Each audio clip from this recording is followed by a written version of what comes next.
This is TV Podcast Industries with our 2022 TV and movie wrap-up and our 2023 preview.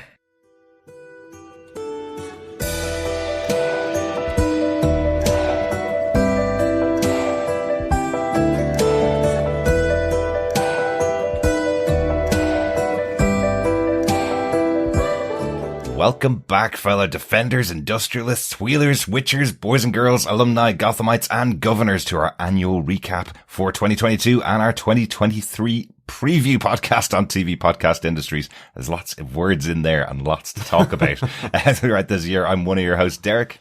Hello there, fellow everything. I am one of your other hosts, John. Yes, and rounding out this trio of basically, we talk about everything, people. I am Chris. Yes, we do. This year we have achieved 100 episodes of the podcast within a year. I was looking back over the last couple of years of doing these recap podcasts. Last year we did 101. And that was the most podcast we did. And that was in lockdown. Full on. For some of the months. Yeah, still in lockdown. And this year we've done 100 episodes of the podcast. This is officially the 100th episode of the year. We've covered loads of stuff this year, starting out with Wheel of Time and The Witcher, which we closed out at the beginning of the year. We did The Boys, Diabolical, Picard, Moon Knight, The Boys Season 3, Miss Marvel, Umbrella Academy Season 3, The Sandman, She-Hulk Attorney at Law, Rings of Power, Pennyworth Season 3, and recently you've probably just heard the first 2 episodes of our Witcher Blood Origin coverage. It's all the TV shows we did last year. Yes. Lots and lots there. We also did some movies last year. We certainly did. We started off in March with The Batman. Mm-hmm. We, of course, went into the month of madness in May with Doctor Strange in the Multiverse of Madness. Mm-hmm. We got all lovey-dovey in July with Thor, Love and Thunder. We howled away at the moon in October with Werewolf by Night. We went on an epic journey into Africa and under the sea in Wakanda Forever in November. And of course, leading up to the holidays over Christmas and the festive period in December, we took a look at the Guardians Holiday Special. Yes, we did. I bet you wish I hadn't started the descriptions on those, John. Yeah. Very good off the cuff, though. Well done. It was. Excellent. Well done. What we do each year when we get to the end of the year, if you haven't joined us on the podcast for our wrap-up, we discuss the shows we talked about during the year, which ones we liked. We don't get into too much spoilers about them, but we may have some minor spoilers for some of the shows you may not have seen. But we're going to kind of break them out into groups. I did this on our Facebook group over at facebook.com/groups/TV Podcast Industries. Threw it out to our wonderful fellow defenders and fellow listeners over there to ask what their thoughts about the best shows we covered. I broke them out into a couple of groups. I started off with our best Marvel show, because as you could probably tell there, we did a lot of Marvel shows this year. Covered 3 Marvel shows throughout this year. We did Moon Knight, Miss Marvel, and She-Hulk. So who wants to take which one? Chris, do you want to kick us off? Which one of those do you want to talk about? I'm going to go She-Hulk. Mm-hmm. For me, it was just a breath of fresh. I used this a lot when we discussed it. A breath of fresh air. Yeah. It was just so unique. It was not what we were expecting. Mm-hmm. Like, it was a wholehearted 20 to 30 minute episode, usually somewhere between 22 plus episode comedy show set in the MCU with fourth wall breaking, with fifth wall, seventh wall, eighth wall breaking, 12th dimensional breaking, universe breaking towards the end, and cameos galore. Yeah, Mr. Immortal, the Titania, good old Charlie Cox as Dano, like Absolutely. the proper, and let us not forget Leapfrog, because like he needed his lily pads. And it was just fun. Yeah. That was it. This year has been, outside in the real world, a bit of a bucket of hell sometimes, depending on the news. Yeah. So little shows like this, which are just gems, diamonds in the rough, that are just fun, comedic, and no self-referential, and know what they are. It was just brilliant. Definitely. Yeah. Interestingly as well, we're talking about breaking the fourth wall.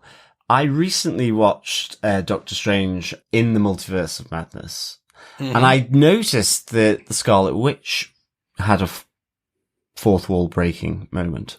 Yes, she did. When she's doing the dream magic in order to get into one of the other universes. Mm-hmm. Like, it's just a look, it's not a talk to, but it is a definite look into the camera, which I found quite interesting with She-Hulk this year, which was phenomenal as well. Definitely loved that, for sure. Yeah, absolutely. She-Hulk was just such a revelation of a show. We enjoyed every episode of the show. I looked forward to that half hour of fun every week, and they really kept that pace going throughout the series, just something to have fun with every week and enjoy every week. So, one of our great shows for the year, I think. Definitely. Definitely. I'm going to talk about Miss Marvel, a completely different show for us. We're definitely not the target audience for this show, other than being massive Marvel fans. But I think they really did a good job of bringing Kamala Khan and her family and the relationships built around her into this world of Marvel, into this Disney Plus show. It was such an enjoyable show to learn about a new community, new culture,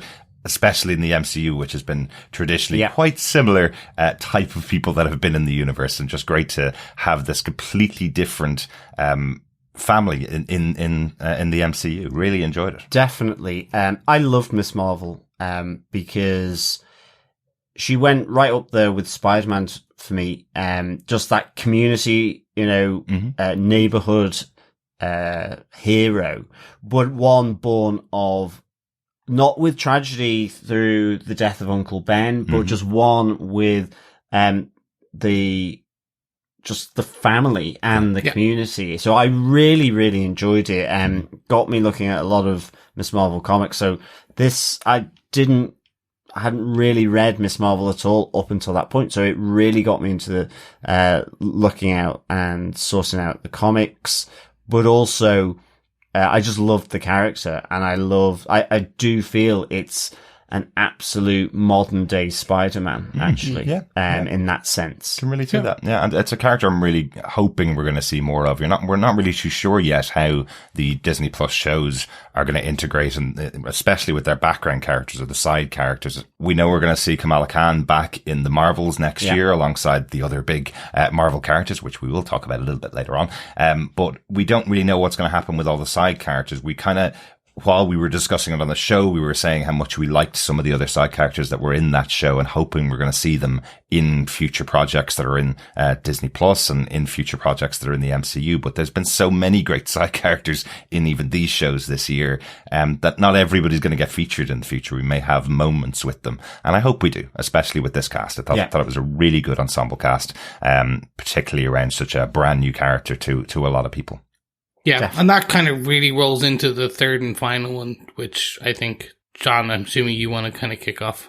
Yeah, I mean, for me, Moon Knight was right in my wheelhouse. I love the character, and I mean, I think it's the first time I've given every episode a 5 out of 5 across the whole season. Everything about it in terms of the story, I loved how they dealt with the DID of Stephen and Mark, and I loved getting the feedback in from fellow defenders around that, because, as we said right from the outset, it's not something we particularly know anything about in any great detail. So that was really awesome, that interaction with our fellow defenders. Yeah. And the whole ancient Egypt thing is, again, is in my wheelhouse. I just loved how it linked in with all of that. So the fight sequences, the action sequences, certainly where you got that jarring as Stephen became Mark, just really, so cool.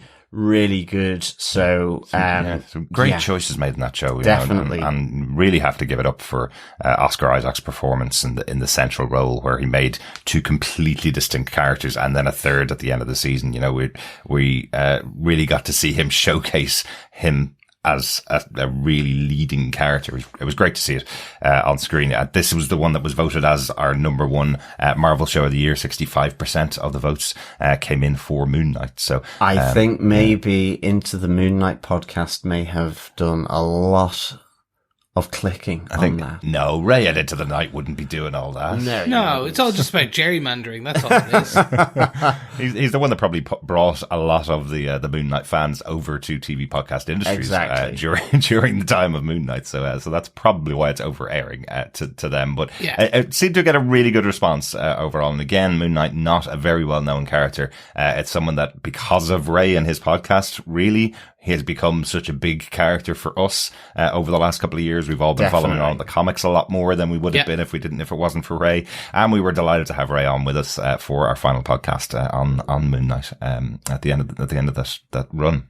Yeah, and no, for me, and it's very much similar to Miss Marvel, which is we don't know when we know when we're seeing Miss Marvel. Mm-hmm. Like Kamala Khan will be back in the Marvels of the film, but Moon Knight is still a question mark. Like, season 2 has not been confirmed. Yeah. We do not have a time when Mark Spector will be back it's like he's not confirmed for Ant-Man Quantumania or Secret Invasion. There is no, it's similar to Hawkeye. Yeah. It is the only bit where I'm like, I kind of want to know a bit more of the roadmap. Like, we have names of films for the overall MCU, but not Moon Knight will return in... Yeah. That's true. And I think the cause of concern I have more for Moon Knight, at least with Kamala Khan, with Miss Marvel, we have a confirmed point when she's going to come in. With Moon Knight, not only do we not have a confirmed point, the show itself is very standalone. There were some references to the blip. There were some references to what was going on in Falcon and the Winter Soldier, but very, very minor. There were no crossover characters that appeared in the show or anything like that. So, if we do have him back, they're going to have to really follow up on that closing post-credit scene as opposed to him just appearing somewhere. I'm always excited if we get a crossover and a cameo of a character in the future. You know, there's now that he's in the universe, we can have that, and that will be exciting in itself. But, definitely. I'd love to have some. I mean, currently as well, I think, you know, as you said, there's that kind of link to, Madripoor, possibly. Mm-hmm. But the other kind of ecosystem that's out there, I think, at the moment is Werewolf by Night.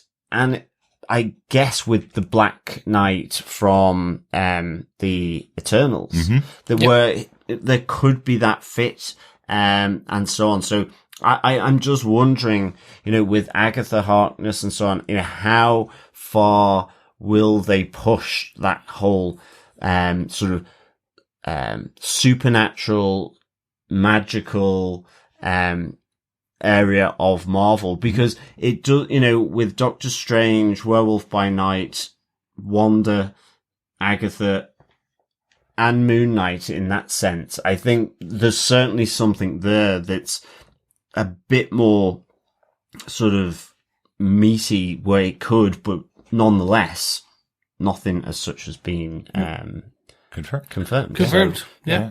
And I look, we know Oscar Isaac, the lead for Moon Knight, is a very in-demand actor. Mm-hmm. Yeah. He's in Spider-Man Across the Spider-Verse next year. Yes. So obviously that would be one of the big pieces, but that was voice recorded a while ago. Mm-hmm. And according to IMDb, which is never 100% accurate, he's got a lot of pre-production stuff. Mm-hmm. But just nothing is like confirmed that's been filmed or released next year or anything like that. So very much it's going to be, I'd say it's going to come down to Marvel, Kevin Feige, the machine that is Kevin Feige, or Kevin, backing up the money truck and trying to just lock him down for, okay, we want you, here's your season 2 and here's your next up. Because he said he was enjoying, he did say he enjoyed it. He did say very much enjoyed the universe, the character in the production. Yeah. There was no kind of bad blood or anything like that. So it's just going to be interesting to see what happens next. And it's a question that's been posed at almost every single convention appearance that he's had. And, you know, sometimes these things are conflicting because there's nothing signed. That's what we do know. There's absolutely nothing signed for a future appearance of Oscar Isaac. He would not be able to break the contract that he has with Marvel by announcing something before they want to announce it, of course. Exactly. So whatever he said, all we can take from it is he enjoyed the experience. He'd love to come back. It's a lot of work for him. He did a lot of work, the behind the scenes stuff on Moon Knight, where they talked about how much work he was doing to keep focused on the characters he was playing at each time, playing one character for 3 months and then following up and playing a completely different character, sometimes in the same scene he'd recorded 3 months beforehand. That kind of stuff is a lot to do. So, so if he's coming back, he wants to be dedicated to it. And I do think it'll be a little bit of time before we see at least another series, if that's the way they're going to go. But I do hope we're going to see him back, though. Really, really good. But as you mentioned, there's lots of possibilities in the world of Marvel, because the world has been expanding, especially in the movies for last year. So let's go on to our next section. What's the best movie or special presentation? Because we had a few of those last year as well. What movie or special presentation do you guys want to talk about? What's your first one that pops into your head from this year? Well, it would have to be Doctor Strange in the Multiverse of Madness, which also topped our poll. I can honestly say I did not click it multiple times. I wasn't trying to gerrymander either. So, almost 50% of all the votes I cast. was really surprised at that. And I think that's why I went back and rewatched it. And there are absolutely just some fantastic Sam Raimi stuff in here. Yeah. As I say, I mean, and more than I had spotted to begin with. There are just some really, really good camera directing touches here, which I guess makes it something different and connects certainly with Sam Raimi fans. But also it just went whoosh straight into it. I know there was criticism of that from certain quarters at the time, but it was just that event piece, and it brought you in, and then it pummeled you with that movie. Not even that it went too fast for me or anything like that. It just was that movie. Right to the end. Yeah. There it was, right to the end, to bring on board our listeners who may not be aware, we should mention it regularly. We do mention it regularly. John is pretty much our Doctor Strange fan. So, what we said before we recorded our podcast and what we mentioned on the Doctor Strange Multiverse Madness podcast was what we had wanted going into it was Doctor Strange 2, the second movie of Doctor Strange, based around Doctor Strange. That was our expectation. And I do think, and we try to avoid the negative side of fandom. Everything's hated, no matter how big it is. And the bigger it is, you'll find more people to hate it. So I'm not going to get involved in that discussion. But I do think if your expectation was you were going to go in there and you're going to see, a million different versions of every single Marvel comic book character, you could only be disappointed by that. And the fact that myself and John particularly went in looking for Doctor Strange 2, we got a movie which is very similar in style or in character to the Doctor Strange character, and directed by Sam Raimi, one of our favorite directors. So I know we came out of it with a much more positive opinion than somebody that would have gone in hoping for this Avengers level movie with special appearances all over the place. But there are some massive moments for those people as well. The introduction of the Illuminati in that movie is a massive moment. Seeing characters brought to life for the first time in the MCU, no matter what happened to them afterwards, was a massive moment where I remember gasps in the audience when we saw it in the cinema.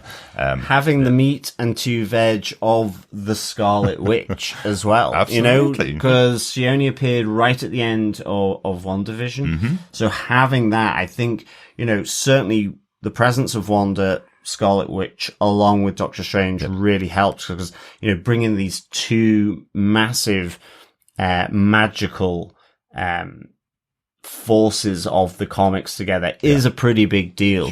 It's really huge. You have, and I think you're right, I think there was just no way you were going to be able to get sort of all this time in multiple universes, but what they did was provide you with multiple strangers in a set, which were focused around Wanda's motivation and with America Chavez.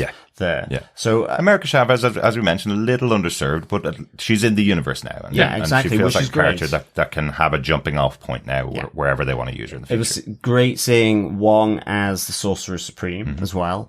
So this, I really enjoyed this movie, and I can never really just pick one. And I have to say, my other one for 2022 would be Wakanda forever. And that's my one. Yep. Primarily because as well of the introduction of Namor, which I loved that whole thing. Yeah. It did the same thing in this movie that seeing Wakanda in the first movie did for me as well. Like, it was just fantastic. Yeah, absolutely loved the movie. I felt like we only just talked about it very recently, though, so I have nothing new to share other than I really enjoyed it. Yeah, no, both of them were spectacular. Both of them were special. It's the one thing I do love about Marvel. Like, I can find enjoyment in pretty much everything they do.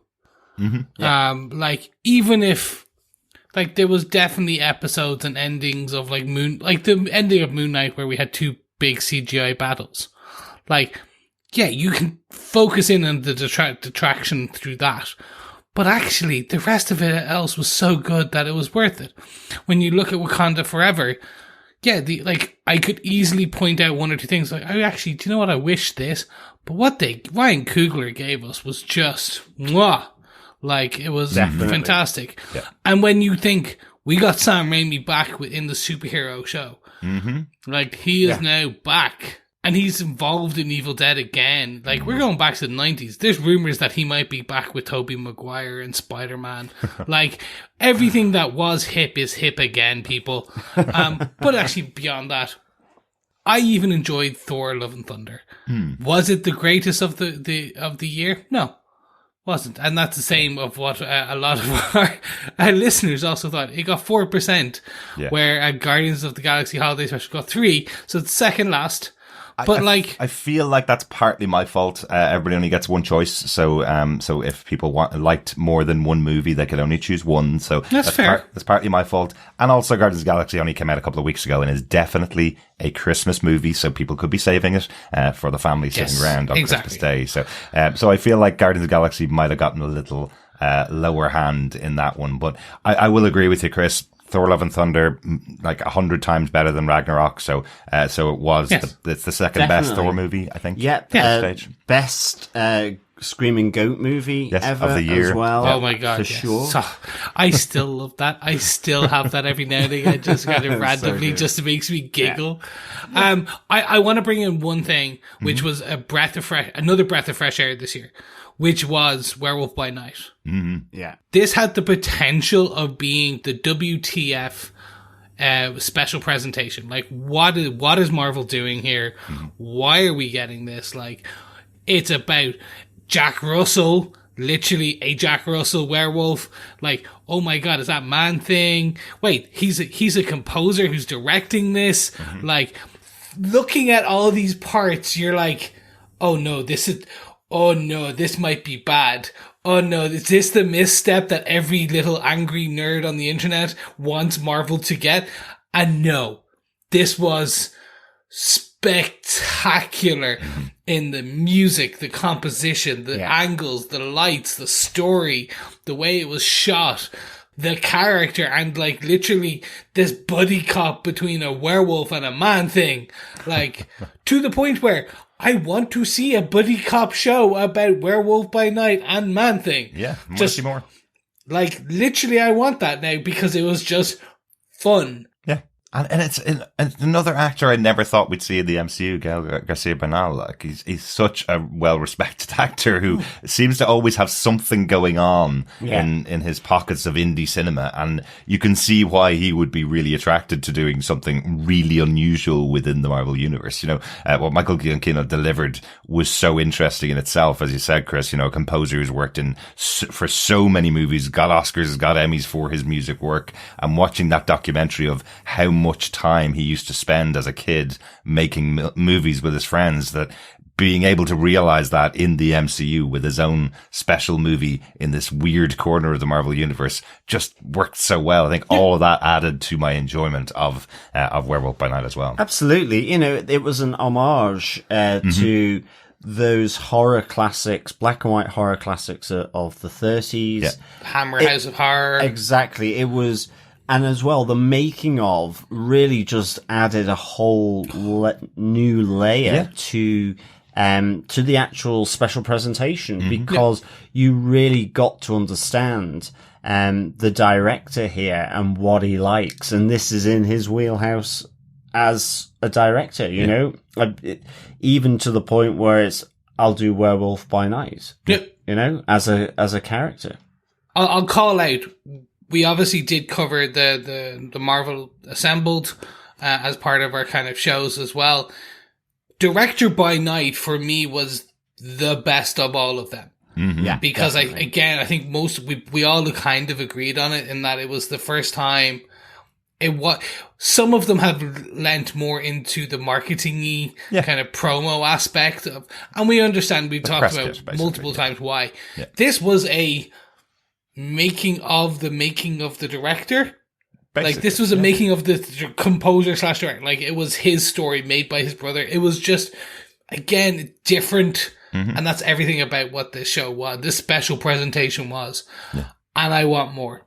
That's kind of where, like, I think a lot of people have said, like, we just want more of these kind of weird one-offs where they spend a couple of million and they just let this director or writing team go crazy.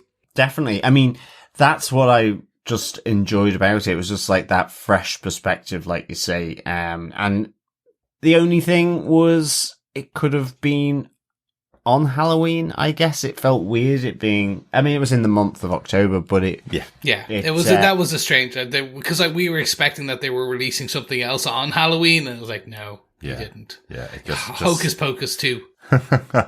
Just setting up the service for people that are watching their 30 Halloween movies for Halloween, I guess. One other massive movie that we talked about last year as well, Matt Reeves' The Batman, starring Robert Pattinson and Paul Dano and Zoe Kravitz. Like, what a way to come out of the gate with a brand new version of Batman. There's a lot of complaints that people have about Batman, that he's the only DC character that seems to get a focus at all, and it's like every 3 or 4 years we have a new Batman in movies, or a new animated Batman. There's so many different versions of him. What new story is there left to tell?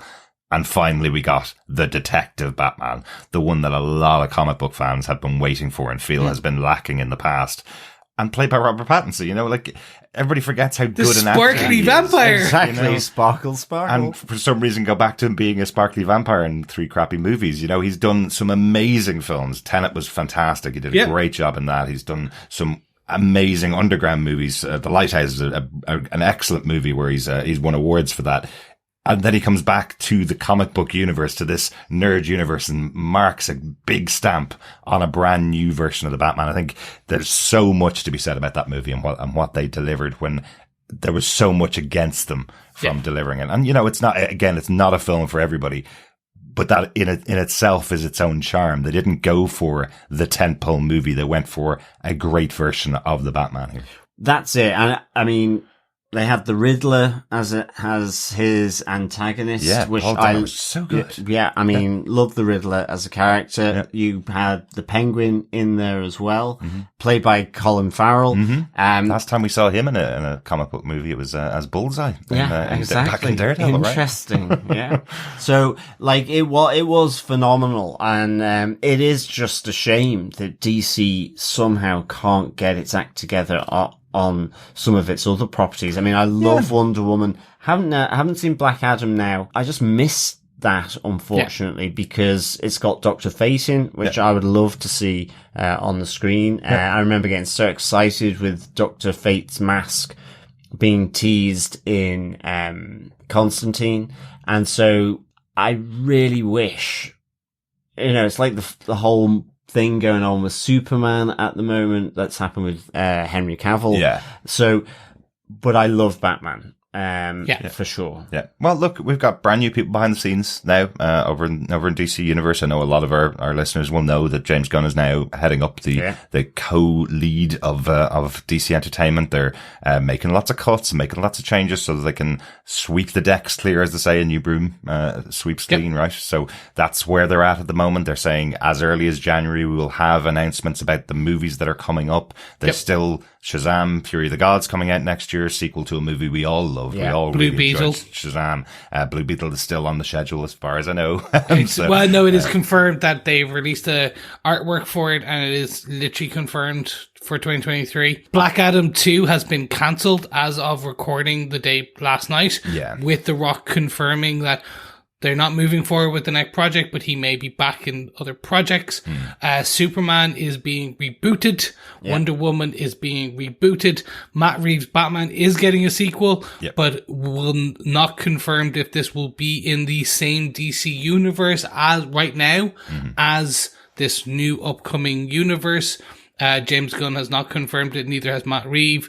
They have said they are in active discussion. Yeah. I think the most interesting version I heard of that story was from James Gunn himself, saying that there is going to be an Elseworlds in the DC universe. Yes. And a lot of those stories can still be contained in Elseworlds. So similar to what we have in Marvel movies with their multiverse, these would be stories that don't fit into the DCU. But I do think there's a lot of criticism that's leveled at DC for not getting their act together when they've had something like The Joker, which was massive and got Oscar nominations. That was great. The Batman was absolutely huge this year. You know, they have had massive successes. What they haven't had is a connected DC EU. No matter how many people put that stamp on their movies, that never happened. There was never a connected DCEU. There was what Zack Snyder was doing with his 5 characters, and there was always unique and interesting projects going on throughout DC.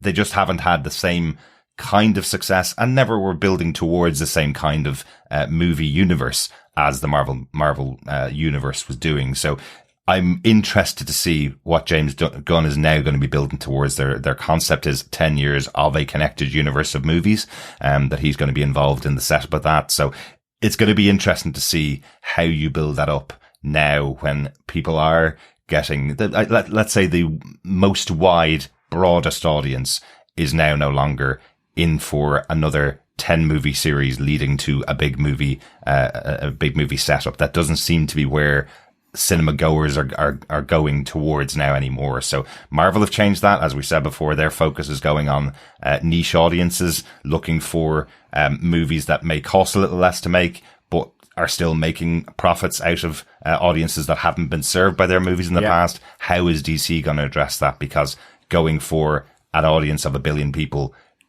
seems to be no longer as possible as it was in the past. Yeah. Well, I think we do have the Secret War and then Kang Dynasty. Yeah. So we're still going to get that kind of Avengers kind of Endgame level, Infinity War level. I think it's just, you're right, they're going to put all the niches and then slowly build the blocks. Yeah. Let's wait and see with DC. Like we said, we have Flash, we have Aquaman, we have Blue Beetle and Shazam all in the next kind of 24 months. Mm-hmm.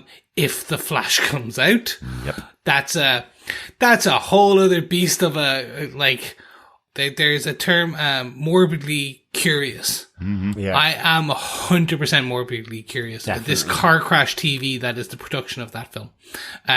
What will be more the actual PR of that with Ezra Miller. They are a well-known, kind of, to what I can see, a very talented actor they are. But unfortunately, they have some issues, which has caused multiple PR disasters. They certainly make headlines, it's a difficult situation for a studio that's pitting hopes on a movie that's cost a lot of money to make at this stage. And if the rumors are to be believed about the amount of edits that movie's gone through because of various changes behind the scenes in DC alone, just cutting out cameos from people and cutting out major roles from people that have now moved on from DC. When it does come out, I'm very intrigued to see it. I do love Flash as a character, so I'll be intrigued to see it. Those are our movies from 2022.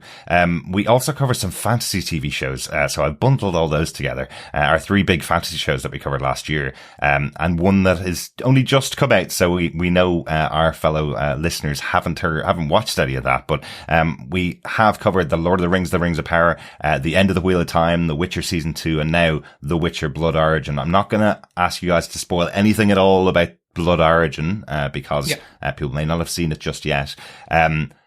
biggest show of the year for us, really. One of the biggest shows that we've done is The Rings of Power, Lord of the Rings, The Rings of Power. A massive, massive show. Huge amount of money put behind it by Amazon. An approach for this show unlike pretty much any other, because they're committed to 5 seasons of that show. Season 2 is already in filming and now moved to the UK. Production moved from New Zealand to the UK. And there was a lot of groundwork set in this first season. We talked about it quite a lot, John, that this is setting up a lot of things that will come and pay off down the line. But still a lot of really enjoyable episodes. I mean, I think there was a lot of payoff and setup for stuff that happened in season 1, notably in episode 6, with effectively the creation of Mordor and the eruption of Mount Doom. That was fantastic. As well as the, having spent most of the season in the presence of Sauron, guessing, not knowing, having Sauron be revealed, in his non-armored form. So that was really, there was a lot of payoff there. I thought in the end, season 1 was massively well connected and set up. Yeah. I think on the Wheel of Time, possibly that was more a 2021. I think most of the episodes we covered. I know. We released one episode in 2022 and recorded it in 2022, so I have to count it. But I have to say, I absolutely loved the Wheel of Time as well. And I think I'm currently about to finish the 3rd book and go on to the 4th. So I'm really enjoying the books. So I'm really looking forward to season 2 of the Wheel of Time, just with, new characters, but very familiar for me, with those, that familiarity with the Lord of the Rings, in that sense, but different. And that's the whole point, like a lot of this. So I really enjoyed that. So I think it's slightly undersold here with it just being one episode. And The Witcher season 2, mentioned this in the Blood Origins, with the fact that I was just really pleased to be back in this world for this kind of, 4 episode sort of special presentation with Blood Origins. Yeah. But Witcher season 2, really for me, it just able to get back into this world, because it is for me very different. It's a very different sensibility, and I think that is very much down to the origins and the source material that the original author of the books brought from, which was pulling it from, Polish traditions and Eastern European traditions. Yeah. There's a real different flavor there to it, which I really, really enjoy. It is, and it's interesting, isn't it? Like Andrzej Sapkowski, who wrote the books, I only got the opportunity to read one of the Witcher books last year after watching the 2 seasons of the show, and I have to say, I think the show is doing a better job of being engaging in how it's delivering its story. I think the book that I read, at least the first one, didn't make me want to continue on into that world. The show is making me want to continue, and now The Witcher Blood Origin, which, as I say, we're not going to go into any kind of detail on, but it's also kept me engaged in the world, and I'm looking forward to the next season of The Witcher. I will say one thing about Lord of the Rings, The Rings of Power as well.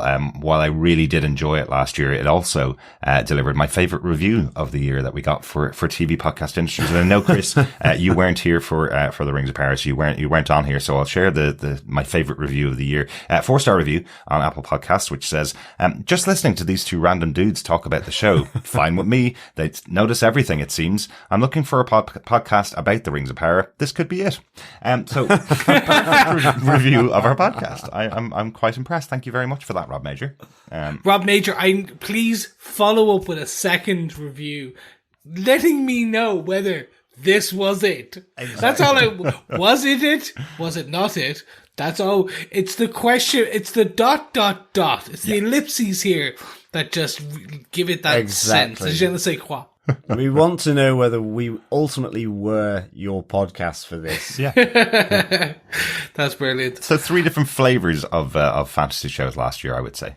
Yeah, very much so. Yeah. For me, my heart lies with Wheel of Time. It will always lie with. I am more Wheel of Time than I am Lord of the Rings. I'm actually technically even more David Eddings than I am Robert Jordan for the Wheel of Time. Waiting for those shows to start getting made and picked up somewhere. They will. Like, he's got 4 different flavors of those, plus like 2 others like that are just standalone books.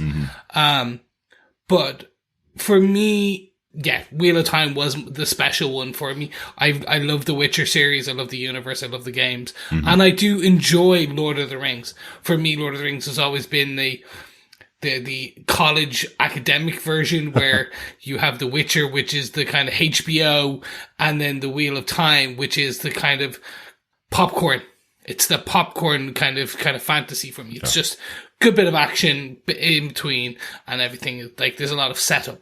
Yeah, I mean, I love myself a good fantasy, I have to say, and I would really hope that David Eddings be fantastic. Yeah. For me, one of my little offshoots would be Joe Abercrombie. Oh, yes. Which I'd love to see as well. Yeah, they're fantastic. You know, so I mean, sometimes they're difficult to translate, but I would love to see those. Yeah. Well, we are getting Dark Tower in about 2 years from Mike Flanagan. That's true. Yeah. That'll be very interesting. I still obviously have not read the book. It would give me enough time to read it because I understand it's quite a massive book, even for there's Stephen multiple King, books. Exactly. So, an interesting year of fantasy. I know there's a couple of shows we'll talk about in the shows we missed this year as well, which add other flavors to fantasy. But you know, the elephant in the room about fantasy is that, you know, J.R.R. Tolkien is seen as the grandfather of modern fantasy, certainly, and the one that created the tropes and created the concepts, and seeing how many different flavors of fantasy are now out there on TV, in this kind of long form storytelling that we're getting with TV, and seeing how different they are. You know, you might have elves in every single show, but all of them have been different. You might have dwarves in every show, all of them have been different flavors. So it is really great that they've been able to bring something like Rings of Power to life for its first season, and that we know we're going to get lots more of it. So I can understand why that was the one that was voted highest of those 3 shows this year. You can get dragons in multiple shows, but only one of them will give you incest multiple times. Well, yes, exactly. Game of Thrones, House of Dragons. That's show the we one. did not cover, A but show there you go. A show we did not cover, no. Let's get on to some of the other shows we did cover for last year in our last section of our review of 2022. The other shows we covered last year, The Sandman, The Boys Season 3, The Boys Diabolical, Star Trek Picard Season 2, Umbrella Academy Season 3, and Pennyworth Season 3. Lots of Season 3s and Season 2s last year. I mentioned it before in the podcast. It's my favourite thing, coming back to a show and seeing what they do with the characters after that first season big bang, because sometimes they kind of run out of story and they don't go anywhere for the second season. Sometimes they're able to really develop those characters and create something brand new. You know, there's not that many people in the world that would call the best season of The Walking Dead the first ever season, or the best season of Lost the first ever season, or the best season of Supernatural the first ever season. People find their favourites as seasons go on, as they become fans, as they get to know those characters. There, of course, will be some people, but there's not as many, right? So I love when shows are expanding, and we got lots of big follow-ups this year. Let's quickly talk about The Boys Season 3. Oh, yes. And one of the reasons I want to talk about that is you guys don't see our numbers very often. But interestingly, I crunched the numbers today for all of our podcasts for the year, and number 1 podcast for the year, as it has been every time a season has been released, is The Boys. Season 3, it had more listenership than any of our other podcasts. Double or triple some of the podcasts we had out this year. And even more interestingly, of every episode of the year, our number 1 episode of the year, what can you guys guess what it was? I'll throw it over to Chris, because John might have heard me say this a couple of months ago. But I'll throw it over to Chris. Chris, Herogasm. It was Herogasm, It really yes. was. I knew it. You're like, they marketed the hell out of that. Yep. We marketed the hell out of that. Everyone marketed the hell out of Herogasm. And it's definitely when you give a PG podcast an un-PG episode, and you can spread the innuendo around. No innuendo. We had to try so hard not to say things that we aren't allowed to say on our PG podcast throughout that, and I think that was the fun of doing it. I think a lot of our listeners found that a lot of fun as well. So yeah, thank you so much to all of you who downloaded it. It is, and I'm even talking unique downloads here. I'm not even talking about like the people that might have just checked it out for a second. It was 100% the biggest podcast that we did last year, was Herogasm. So excellent stuff. The Boys season 3, once again, another great take from Eric Kripke and the makers behind the show, where they're really bringing to life a story. Yes, it's shocking. Yes, there's moments of that you couldn't show on TV to a lot of people, but the storyline itself is really working very well. It's going hand in hand with stuff that you're seeing in news headlines, and they're translating it into a really interesting story. So once again, I think they accomplished their goals. I think as well, it is just the joy of watching a program that, and it's the same as podcasting about it, where you're having to subvert, in a sense, it feels like subverting the censor. You're having to get around this framework of rules. Yeah. In our case, it's double, triple innuendos of some description, or just, fairly descriptive ways of describing appendages or whatever, or particular bloody scenes. And I just get the feeling Kripke is doing the same in terms of what he can put on TV. And yet there is a story and a good one behind it all. Which is where the detractors, because of the gore, the swearing, the flagrant orgasms being done, is missing the point. But that is the fun part about it as well. Yeah. And Eric Kripke, in fairness, has said he's never actually been censored. He pushes it as far as he feels they can go, and he's never been told no yet. So, so that's one of the interesting parts. And also, season 3 of The Boys has led to possibly the funniest version of art imitating life that I've seen so far. Wow, yes. With let's just call him 45 still.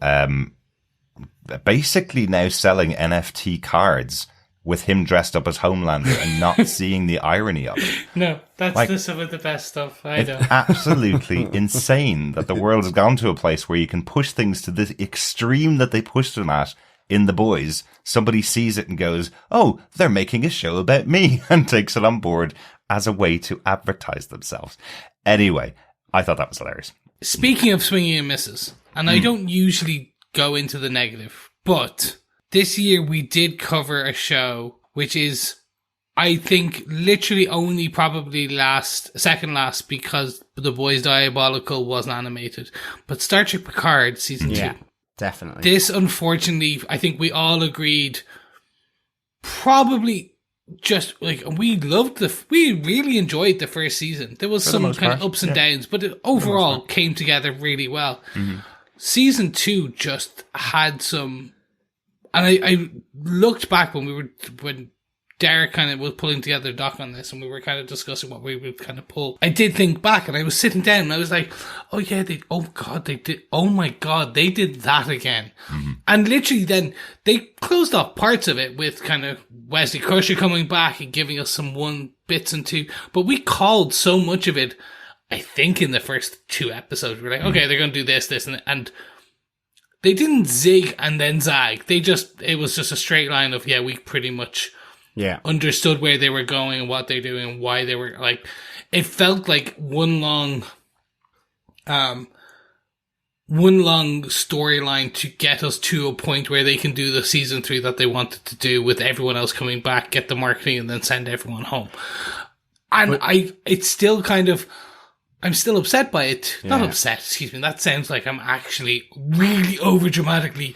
I think I'm just kind of like, like, you took a swing, you missed. Let's move on to season 3 next year. Yeah. Like, at least they've managed to hold on to that final season 3, after season 2, because it was the biggest disappointment for me. And I think made more so because I think, other than the whole flower thing at the end of season 1, which was a little weird. I forgot the flowers. I enjoyed season 1 mainly because of that focus with the Romulans and everything, and with the Borg.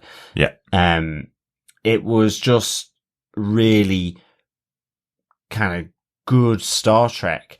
And the first 2 episodes of season 2 for me had real potential. Yeah. And there were parts of it that I loved dotted throughout, but that potential just wasn't realized. It was, and I think for one of the main issues that I had was just that breaking up of the group, across the season. You know, they'd been pulled together in such a great way in season 1, and then, you know, for various reasons, as you know, COVID filming exactly, protocols. Practically as much as the story having to be written around it. It but just felt like it was disassembled. Yeah, we gave it quite a lot of a pass. You know, understand the issues with COVID filming, but there was a decision to be made by somebody in corporate CBS, who produces the show, Paramount, who produced the show, where they could have said, right, we need to stop this filming. There's somebody here that's, that we don't want to put at risk. So we should stop the filming here and come back to it in a year's time or 6 months time. And somebody pushed through with it. Somebody decided to continue that show, and absolutely shouldn't have. It ended off showing on screen more than any other show I've watched. I've seen soap operas that had a better way of filming COVID filming. This was literally, right, we're going to have to film in a room. We can only have these 2 characters. And since those 2 characters filmed there today, we're probably going to have to film with them for the next month.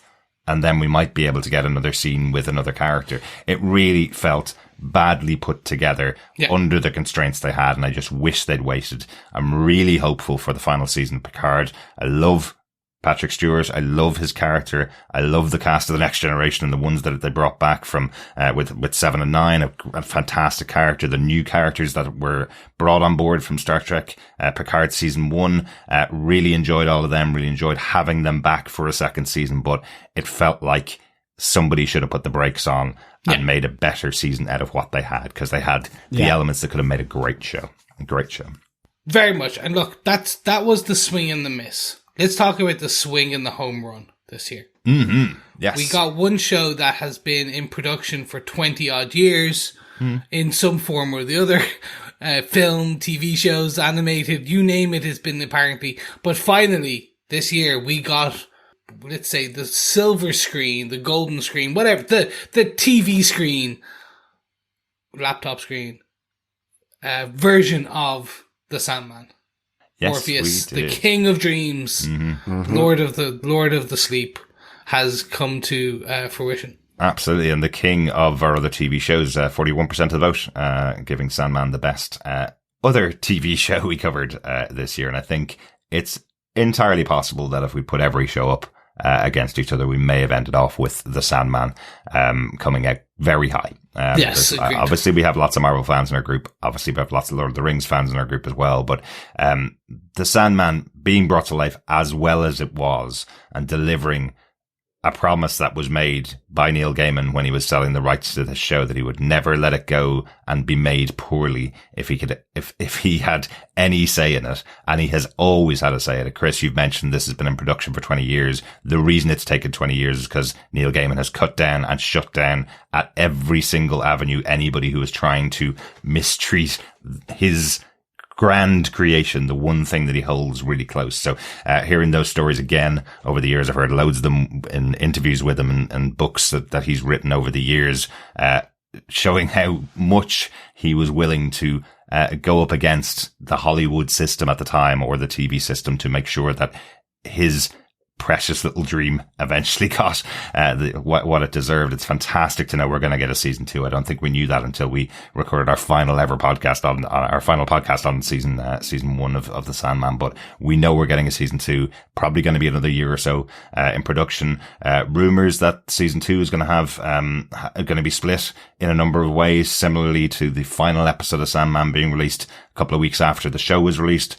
Rumors now they're going to be releasing in either 3 episode arcs arcs or two halves. Netflix are trying to do that a bit more now because their drop and run model is shockingly not working. So really hopeful that we're going to get a weekly show for Sandman for a while. That would be great, or at least a couple of episode arcs. That would be a great way to do the show. I did feel you could easily have done that with the first season of Sandman, but so many fantastic stories brought to screen. You know, we saw 24/7, a very violent, nightmare story brought to the screen for the first time and done in such a great way on TV. We saw the incarnation of death coming to life on TV in such an amazing way. You know, lines taken from the comic, but translated to a brand new version of the character and making us all bawl our eyes out. You know, and a fantastic storyline throughout. I could spend all day again talking about Sandman, as we did multiple times. You guys got anything else to say about Sandman? I mean, as the newbie, having not read the comics, but being a massive fan of Neil Gaiman and the comics that he has done elsewhere as well, I loved it as well. Again, I think I scored pretty much every episode very, very highly. Probably more 5s out of 5 than the shorter series that was Moon Knight. So I absolutely loved it. I thought Morpheus was amazing. Lucifer Morningstar, just really well done. Lots of intrigue there. You have the character John D in there as well. Just like so well realized, so creepy. It was fantastic, coupled with the amazing, as I say, the death episode, introduced to death, and then with this amazing historical journey at the end as well, at the pub, effectively, with the meeting of Morpheus and Hobgoblin, you know, through the ages. Just fantastic. Seeing Shakespeare having the Lady Constantine involved there as well. Joanna, really, really good. It was a great show. Yeah. What a show. Kirby Hale Baptista's death. Just fantastic. Can't wait for season 2 of that show.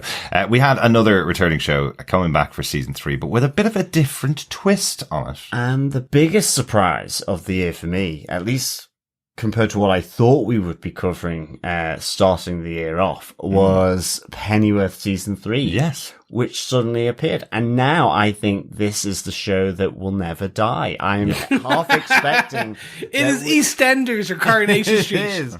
I'm half expecting a season 4 just pulled out of thin air at a convention in the near future. I'm absolutely convinced of it. But I did not think that we would be covering a season 3 at the start of 2022 for Pennyworth. I just didn't, or I chose to forget it. I don't know. One of those.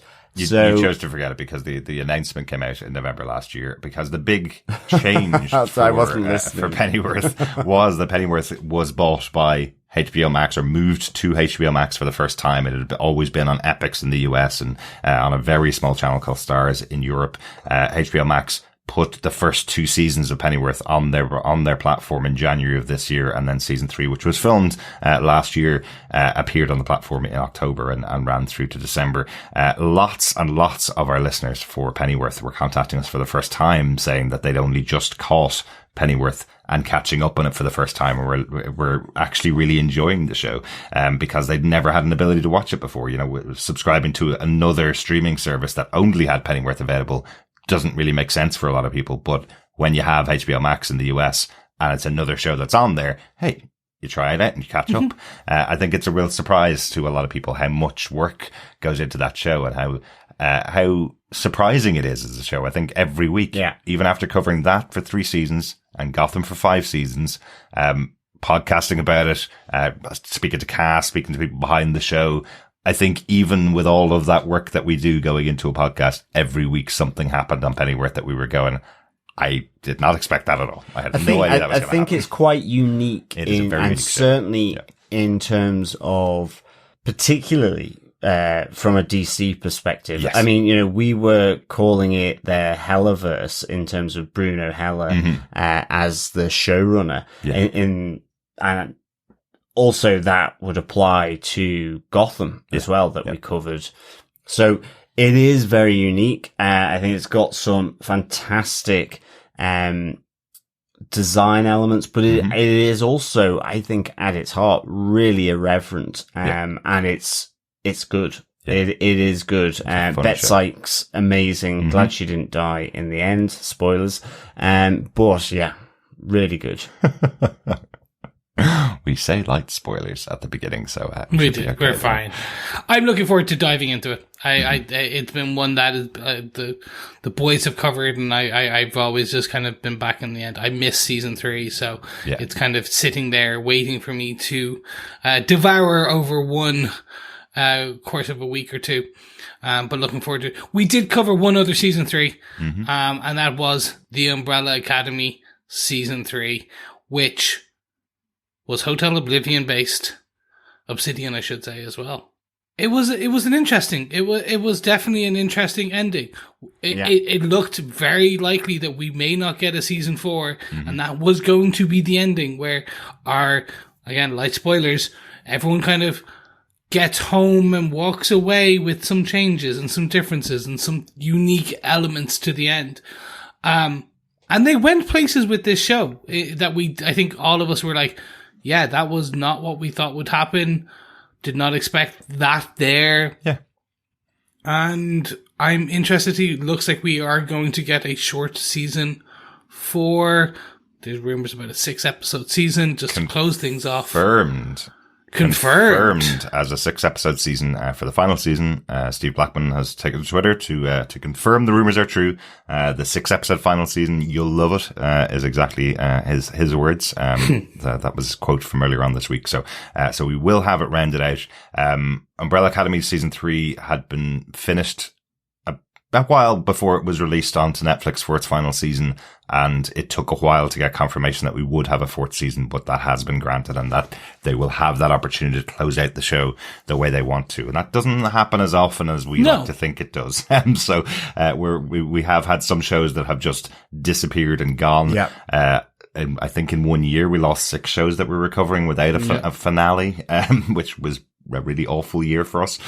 So I'm really happy that we're going to get a final go round the block with these characters and actors. This team on Umbrella Academy, one of the things we absolutely loved about it as a show is that family unit that's there.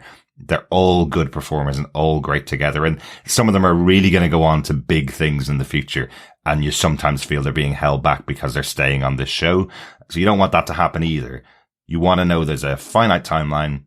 They're going to end there. They're going to close out the show in hopefully a really great way. So I'm really looking forward to seeing at the 4th and final season. Yeah, definitely. 100%. Definitely.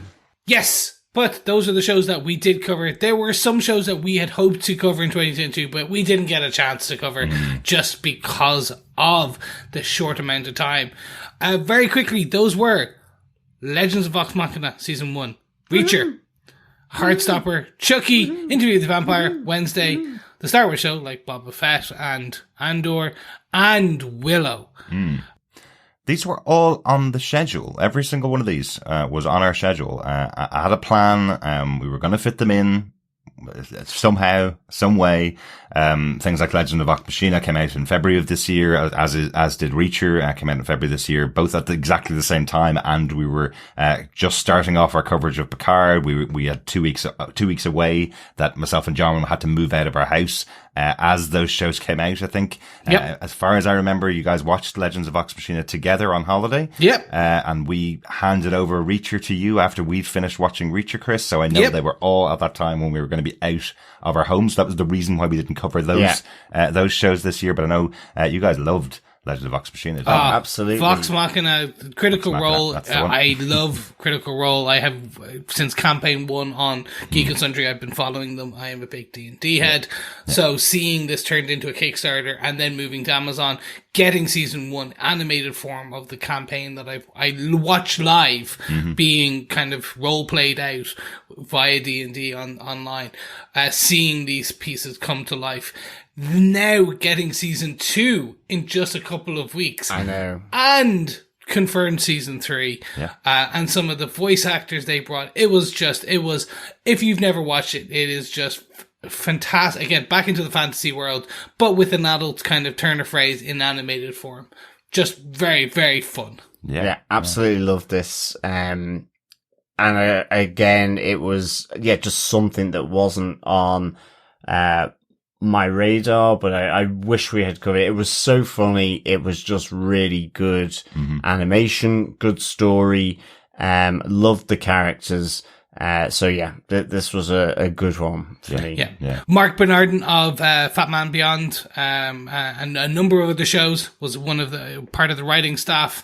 A number of other key writers that you'll know from kind of key shows that you enjoy were on it. And the animation was done by Titmouse, which is a really, really kind of well-known and kind of well-respected kind of animation studio. They're really, really, really good.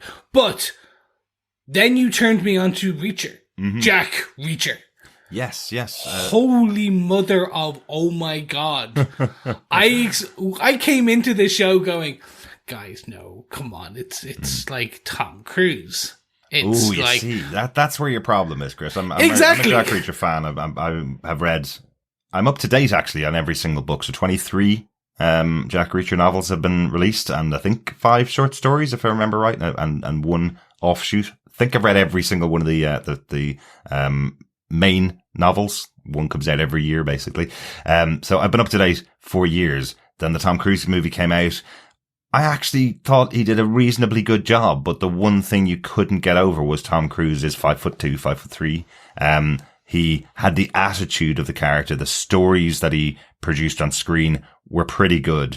What Reacher the TV show did was take one novel, boil it down to its component parts, boil it down to the very essence of what Lee Child delivers in a Jack Reacher novel, which is basically you tell your story, and at the end of every chapter, you have a cliffhanger to get you to the next chapter, and all you want to do is watch more. And boiling Jack Reacher down to his central form, and now I've gotten to the point where I can't see anybody other than Alan Ritchson play this role of Reacher. Reacher gets quite old now. The books take place over about 2 or 3 weeks, so 23 books isn't a huge actual amount of time. So I could see Alan Ritchson playing this role for about 10 years, getting a bit older as he goes, but still being able to play the role for the next 10 years, because he's exactly who I wanted. He's got such a presence on screen for someone who has a small amount of dialogue. I think he doesn't speak for most of the first episode, if I remember rightly. But it's such a good show. I absolutely loved it. Really enjoyed it. I know it had been on my radar from the time they were creating it, that we were going to cover it in the podcast, and then we just couldn't fit it in. And they did that dastardly thing of dropping all episodes in one day, so we couldn't even catch up on it for the podcast. So delighted it's gone down as well as it has as well. Yeah. Okay. Should we talk about the elephant in the room? Andor. Oh, definitely. Yeah. Yeah. I think we had even said we were going to cover that as well, because we had done Bad Batch. And I think when we were looking through, because obviously Star Wars have got that schedule, which is pretty epic with Mandalorian. There was the Book of Boba Fett as well. Yeah. Obi-Wan Kenobi. And Obi-Wan Kenobi. Yeah. So... yeah, I so wish we had done Andor, because to me, this is the one I absolutely loved. One of the best shows of the year. Best shows that we've not covered. Yeah. And we said we would. Yeah. And I was like, No, it honestly, one of, take away Star Wars, the mythos. Yeah. And this still is one of the best shows of 2020. 100%. Absolutely. Put it just in modern day, or put it back into World War II, Berlin, like wherever you put this show, in what settings, it was well produced, well written. Like the story, it's the story of resistance, a theme of resistance, of rebellion. Not the character is rebellion, not Jedi, not good versus evil, not like a Republic versus the Empire. It's just that's it. The rebellion. No Jedi in it, and it felt absolutely a part of Star Wars because of the whole idea of the rebellion, it just really, really good. It's a show about how a rebellion does start. That's the story. How it's funded. It was fantastic. And I think, it's one of those shows beautifully constructed across the series, this first series. Acting amazing. I mean, some of the shots as well. I mean, just that end credit with the laser dish going in just to the Death Star. Really fantastic. It really felt a part of the Rogue One world as well, in that sense, with just, some amazing speeches of, so relevant for some of the nuttiness that's happening in the world as well. And Stellan Skarsgård is just magnificent as an actor, and he gets one of the best speeches in the show, and probably one of the best speeches that Star Wars has ever produced. But one of our wonderful fellow defenders did send a message on the thread for the votes for this particular category, saying, I kept thinking that you guys were covering Andor, and then I go and check the feed and remember you weren't covering it, and it made me sad.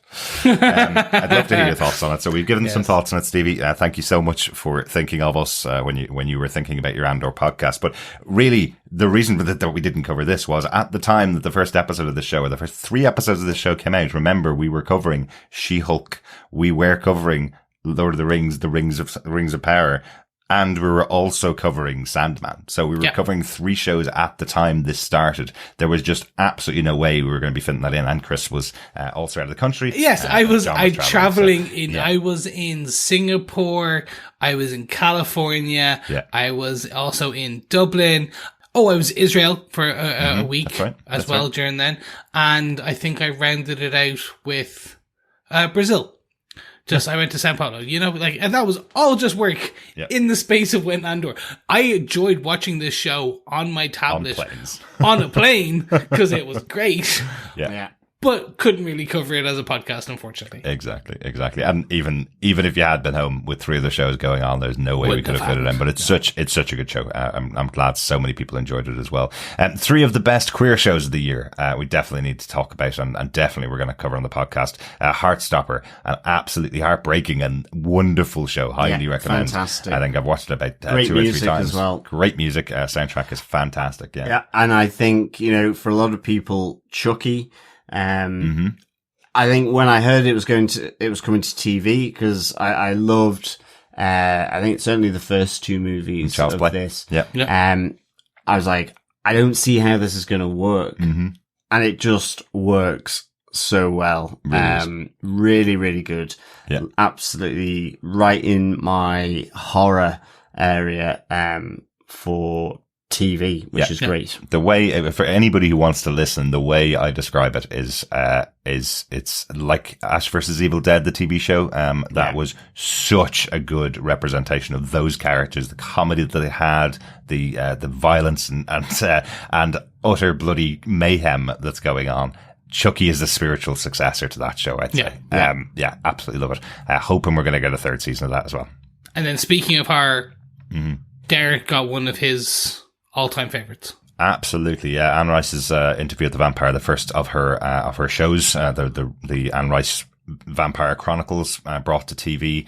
Slight change, quite a significant change from the books in the timeline, moving to New Orleans in 1920. But wow, this show was magnificent. Every single week watching Interview with the Vampire, just on tender hooks and ecstatic about how well they were translating it from the books, even though they'd made changes to adjust the timeline and make the storylines work. But I'm absolutely flabbergasted, I suppose, is a word for it, about how well they produced this. It was really superb. Really superb. So definitely check Interview with the Vampire out. Yeah. Another show that I certainly had no hopes for, wasn't on my radar. I don't particularly, not that into the Addams Family, and thank you. No problem. But I thought Wednesday was superb. I absolutely, really, really enjoyed it. Yeah. Yeah, it was such a fun show. Anybody I know that's picked it up and tried a couple of episodes of it has really enjoyed it. Just the sardonic character of Wednesday Addams. It works so well. Jenna Ortega's playing out of her skin on the show. Shades of the first season of Riverdale, and I think a lot of people forget how good the first season of Riverdale actually was before it went to absolute trash after the second or third season, where it was just a show about how quickly can they get their shirts off. Well, it became softcore, didn't it? Really? Yeah, it did, and forgot about all storylines. But Wednesday is a really good show, great fun. Definitely a good watch over the holiday period if you have some time off. And finally, the one that we really are sorry that we didn't get to cover at the end of this year, Willow. We were able to get the first 7 episodes of Willow in advance and got to get a real feeling for the storyline. It was a movie that actually failed miserably at the box office, but has become a bit of a cult hit over the years, but still not one that was up there with the George Lucas and Steven Spielberg big movies. So it was one of those shocks that they were doing a series about it, and we were kind of thinking this isn't going to work at all. But that opening episode, you get a kind of a lay down of the universe. You get an idea of who all the major players are. And from that point onwards, it really airs on this great action comedy adventure. Yeah. I'm really, really enjoying it right up until what we've seen up until episode 7. It's a great storyline. I'm glad it's on TV, and I'm hoping that it's getting the viewership it deserves as it's available every week on Disney Plus. I feel it's going to get more over Christmas. I think that's what I think Christmas will be a festive time where people will catch up, because that's what I like personally. Haven't had a chance to dive in. Huge fan of the original, right? But just haven't had time, so I'm kind of putting aside a bit of time over the holidays to kind of go deep. They are certainly enjoying playing with their audience as well. They like messing about with your expectations. So a good fun show. So those are all of the shows that we unfortunately had planned to cover but didn't get to cover. There's loads of other shows that we would have also wanted to cover. Things like House of the Dragon, of course, big Game of Thrones fans. But there are also about 6,000 podcasts covering that show, so we didn't feel the need to chat about them ourselves. But interestingly, of those shows, Andor was number 1, but at 31% of the vote, it was quite widely spread across the choices that we had available to us. Interview the Vampire and Reacher. Both 22% of the vote that we got in for shows that we should have covered, and then some interest in the other shows as well. So it's always good to throw that out there with the audience, and that's what I kind of like. People know the types of shows we enjoy, and I think they're pretty happy with a lot of the choices that we make of shows that we're interested in. So I'm happy we would have connected with our audience with those ones as well. So we would have had people listening to it, basically. A massive year for us on TV podcast industries. 100 episodes, tons and tons of shows, loads of movies, loads of things we couldn't cover. But thank you so much for staying with us throughout our coverage of 2022. I think we're going to go on and talk about some stuff that's upcoming for next year. Let's do it. Let us do it, indeed. 2023, we're coming.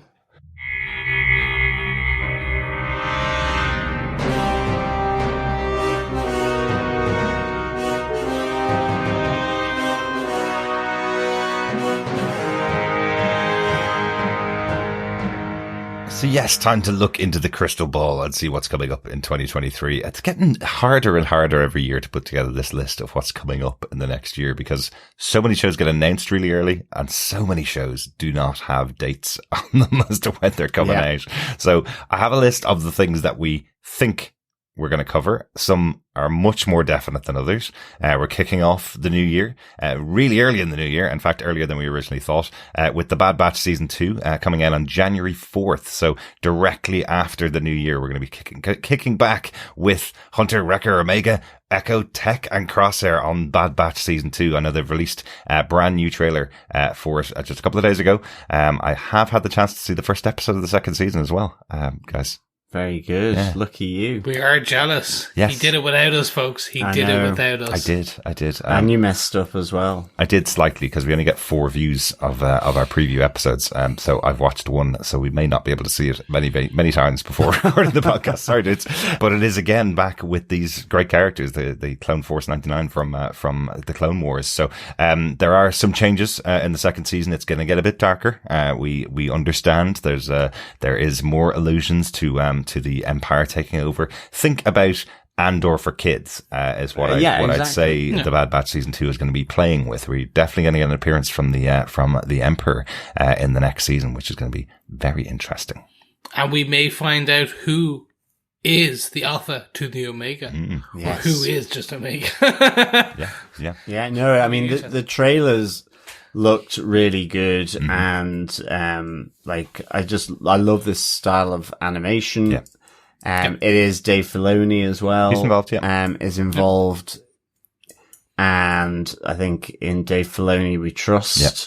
So for sure, really looking forward to this and seeing how they progress this story. For sure. Agreed. It's going to be fun. 15 episodes, I think, in total, for the season. First 2 episodes are released on January 4th. There's another 2 coming out in February, back to back together. And then it closes out the season with a double episode as well. So something that Star Wars hasn't done in the past at all in any of their shows. So quite a lot of content there coming from the Bad Batch, but I'm sure there's going to be a lot of fun had with the team again. Another massive show coming out next year, and we took this from our poll over on our Facebook group. We kind of have to cover this, don't we? The Last of Us.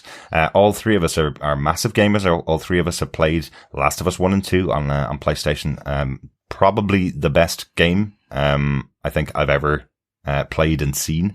It's one of my favorite games of all time. A fantastic story. Certainly the best story committed to games, I think is probably the way I'd describe it. It's excellent. I'm really looking forward to seeing what they do. It looks so good from the trailers. It's also coming from the creator of the show Chernobyl on HBO, which was a stunning TV show. So I'm really excited to see what they bring to the world of The Last of Us when it kicks off on January 15th. And I mean, the trailer has just those snippets of the clickers.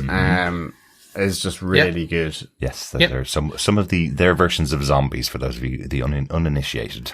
Yes, and the original creative director Neil Druckmann has been involved from day one. The actual original voice actors of Troy Baker and Ashley Johnson, who kind of voiced the characters in the original game, or in the games, I should say, are involved and are there. They've been very truthful to the show, but it is an adaptation. So for those who are kind of going in, going, I played the game, I don't need to watch the show. You need to watch the show. It's gonna be good. Yeah, absolutely. It's kind of it's where society falls down because of a really bad dose of athlete's foot. Effectively, pretty much it happens. Pretty much. The clickers are fungal. Yes, which is really, really cool. It's a really fantastic twist on the zombies. Yeah. Yes, and the main stars of the show, Pedro Pascal, who you may remember as Din Djarin from The Mandalorian, and Bella Ramsey, who you may remember from Game of Thrones and from his Dark Materials, taking on this really interesting role in The Last of Us. There's quite a few spoilers in the most recent trailer released. I'd probably avoid that if you haven't played the game, but come join us from January 15th for The Last of Us, showing on HBO Max from January 15th, also being broadcast in Europe on Sky, coming out, I believe, at 2:00 in the morning on the 16th of January. So it's pretty much live broadcast. That's how confident they are in this show. They only have done that in the past with the Game of Thrones and House of the Dragons of this world. They don't do it very often. So it will be available for everybody to watch at the same time. So, hoping, lots of people are going to join us for that one. We've mentioned this a couple of times already, not too much more to say. The final season of Picard, is going to be coming out from February 15th. Fingers crossed that it's good. Yeah. Yep. I'm hoping so. We have all of the cast coming back from the original Enterprise. We awesome. have Beverly Crusher's going to be there. Worf's going to be there. Awesome. We have LaForge going to be there. Awesome. Data's going to be back, of course, because Brent Spiner is always going to be involved in this show. We have seen Lore in there. Data himself may not be back, but Lore is back. So yes, I'm really excited to see how they close this out. They have to make up for season 2, right? And yes, exactly. Yeah. And the bad guys from the trailer certainly seem. Their ship, at least, some of the shots of it is very reminiscent to me of Star Trek Insurrection. The ship of is it Shinzon, I think, yes. Played by Tom Hardy. there's a feel about it, I think, with the kind of spiky tendrils coming out. So interesting. Looks very sharp in space. Yes. Yeah. Yes, but we will also be boldly going where no man has gone, where no man has gone before, but no Ant-Man has gone before. Yes. We will be, just days later, on February 17th, going into Quantumania, Ant-Man and the Wasp Quantumania, where we will be going into the Quantumverse, and we will meet Stature, the Ant-Man's daughter, who is now, remember, aged up because of the blip. Yes. And Cassie. Yeah. Cassie Lang. And more importantly, not importantly, we get Kang. Yes. Kang Watch. It is happening, ladies and gentlemen, boys and girls. We last saw him as He Who Remains in Loki Season 1. But now we are definitely getting Kang. We'll be doing the Kang. Yeah. The Kang. Yes. Yeah. I'm really intrigued by this. We've all said that the Ant-Man movies in the past have been, some of the lower end movies of the MCU. They're comedy movies that didn't really connect with a lot of other stuff, but Paul Rudd is eminently watchable. Evangeline Lilly, fantastic actress. Michelle Pfeiffer coming back, of course, and Michael Douglas coming back. Some really intrigued where this is going to go. We've seen the multiverse. Now we're going to the quantumverse. Effectively, we're going into the quantum realm. So I think I even saw some of the Micronauts in the So you did. Yeah. So you did. It looks like they're merging the microverse and the quantumverse and a number of other things. Like, it's all gonna just fall in. Like Kang's Citadel, which was, I believe, Chronopolis. Where he existed out of time and space and everything. What's that it is called now again? in part Chronopolis. Sounds like the local chippy that was in my hometown. I think that was the there you Acropolis. go. Oh, that was it. Yeah, it was the Acropolis. Slightly different place. Better kebabs though. Yes. They're merging it all. So look, this is one for me. I'm like, ooh, because they're also giving quantum powers and a few other things. It's gonna be fun, but apparently it is going to be dark again, leading into the Kang Dynasty and the quantum the quantum saga, the multiversal saga that we are currently in this phase. It's one I think everyone should have on their radar. Yeah, Definitely. And interestingly, this kicks off Phase 5 of Marvel. Phase 4 effectively ended with Wakanda Forever, and then the Guardians of the Galaxy Holiday Special, just as a little capper on the end of it. But the kickoff of Phase 5 of Marvel is Quantumania. This is another massive opening of the universe, which is interesting in and of itself. And we also finally get, within Phase 5, one of the TV shows that I've been waiting for a very long time. I think when Samuel L. Jackson was cast in the role of Nick Fury, right back in Iron Man, from that point onwards, IMDb had listed a Nick Fury TV show. And it's taken this long, 10, 12 years now, I think, or 13 years at this stage. But we are getting Secret Invasion next year, led by Nicholas Joseph Fury, played by Samuel L. Jackson. Kobe Smulders is coming back as Maria Hill, of course, in her role as a CIA agent. I'm so excited about this. This is not only is it a Nick Fury show, but we've been treated to some of the best cast that we've seen in a Marvel TV show for a very long time. Olivia Colman, Oscar and Emmy winner, is coming into Secret Invasion. We're also going to have the mother of dragons herself, Emilia Clarke, playing a major role in the show. What's also really interesting about Secret Invasion is, while it does take place on TV, we can't really know what the ramifications for the MCU are going to be. But what was always interesting about it in the comic books, as the major arc that it was you can't trust anybody. You can't trust any character that appears in the show to be who they seem. So I wonder if they're going to be taking characters that we've seen making cameos in shows like She-Hulk, for example, and expose that they're Skrulls. Is that a possibility? Is there a character that you've seen in a movie that acted differently than you would have expected them to act? Well, then they could be a Skrull. I kind of like that this could play out in so many different ways, but at its heart, this is a spy show. led by Nick Fury. It's what I've wanted for years. So I am so excited about this. Yeah. And it is, again, the full plot is somewhat under wraps. Yeah. Like, we do know the Skrulls. It is based on a series of comic books and kind of a saga.